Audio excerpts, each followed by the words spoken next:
Well, it's after 8 o'clock already. And this is the first chance I'm getting to even do an interview.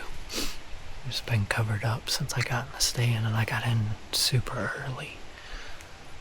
Hunting back in the timber, basically a big ridge top. And then it falls off either side down to a ditch on this side, and then down below there's some ag fields. There's this particular spot I'm in, there's a bunch of hickory. I'm in a hickory tree, but as you go up there's a bunch of oaks just loaded with acorns. And so catching the deer, coming back to bed, but also browsing in the timber. And the very first buck I could just hear walking in the dark until it got light enough to see him. That was a mature deer, just right here. It was before shooting light anyways, but not the target. He just kind of browsed, fed off, and probably went back to bed up in there somewhere. But after that, it's just been covered up in does. And this young buck chased this doe and fawn out of here. So it's been a fun morning.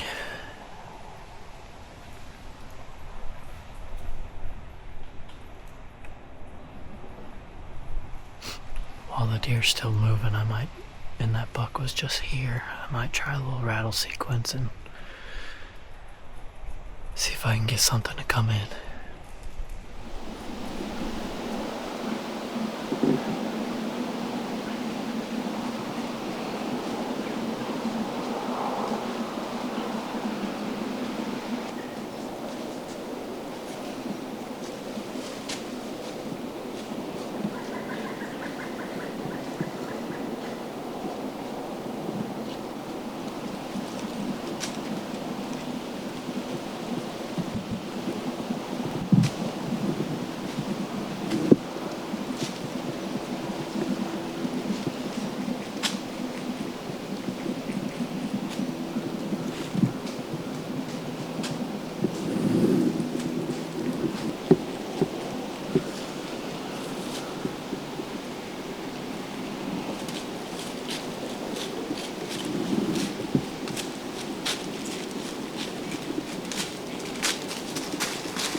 Okay.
I know I've probably said this before, but that may have been the most epic hunt I've experienced. Just for the sake of how long it took to get a shot at. I mean, I don't know how long I've been watching that deer. It feels like 3 hours, but it's probably an hour. And he was downwind me the entire time. I just felt like at any point he's gonna bust. The only thing I could think of, my scent was going over the top of him. But I didn't realize it for the longest time he had a doe. And so that's why he kept going back and forth, back and forth. He had me in circles up here, every side of the tree. And when I first saw him come up on top of this ridge, that was my best chance at him. And I had wrapped so far around the tree. Obviously, I didn't expect anything to come down there. I'm set to shoot the top of the ridge. But it's so hard to get anything to bite on these shagbark hickory trees, and the camera arm kept falling, so there wasn't anything I could do. I was just wrapped around the tree, and I couldn't, the teeth wouldn't bite on the bark, so I kept going back and forth. I swapped sides I don't know how many times, and thankfully he just stuck around forever, and that doe finally brought him up on top of the ridge, and I shot him at like 11 yards. And he's dead at 25, just laying there. Just an incredible hunt. This one's an emotional one for me, just based on where it happened on this property.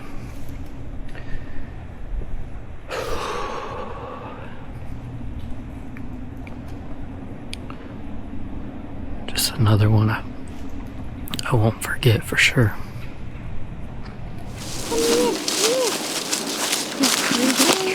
This one's going to be a little easier track job than the last one we went on. Okay. There he is. He's right there. What a morning in the deer woods. Just doesn't get any better than that. Big mature buck, late October with a doe. You know, and you probably saw that I got a little more emotional than normal when I finally got a shot at this buck. And while I don't love disclosing exactly where I killed him, I do think it's an important part of the story. And this is a property that my dad purchased shortly before he passed from cancer, and like a lot of us, his dream was always to own land. He worked his tail off his entire life to be able to do so, and while he got to enjoy it for a little bit, it wasn't nearly long enough. And that's what got me following the shot, and to do it out of a tree stand that he even hung was pretty special. And I'd be lying if there wasn't a time or two that I looked up, and this buck was down below me, not presenting any shots. There's a time or two that I asked for some help from him, and he came through for me. Finally was able to get a shot after a grueling, probably hour-long encounter. Just back and forth down below me. I thought, he was going to win me at any time. It felt like the wind was going straight towards him. But he was with that doe. He wasn't going to leave her, is what I eventually learned. And fortunately, late morning, I was able to finally get a shot. And that's the benefit of hunting, back in the timber like this. You get just extended hunts in the mornings, and that was the case. I was covered up the entire morning. I got in super early. The access isn't great. Anytime you're deep in there, usually isn't. So I was taking a risk, but that's why I got in early. Went pretty slow, took my time. And this is a buck that I did not necessarily know I was going to see. I knew he was in the area, but this is a deer that did not live on this property. I'm sure that, I'm not the only one that knew about him. I'm sure there's plenty of other people hunting him as well. But I knew it was going to take some luck to catch up with him. I think I had a total of maybe 2 or 3 pictures the entire year last year of him. So I knew it was going to take some luck, but this is the time of the year that it can happen. Obviously getting close to rut, crops coming out, things shifting, things moving.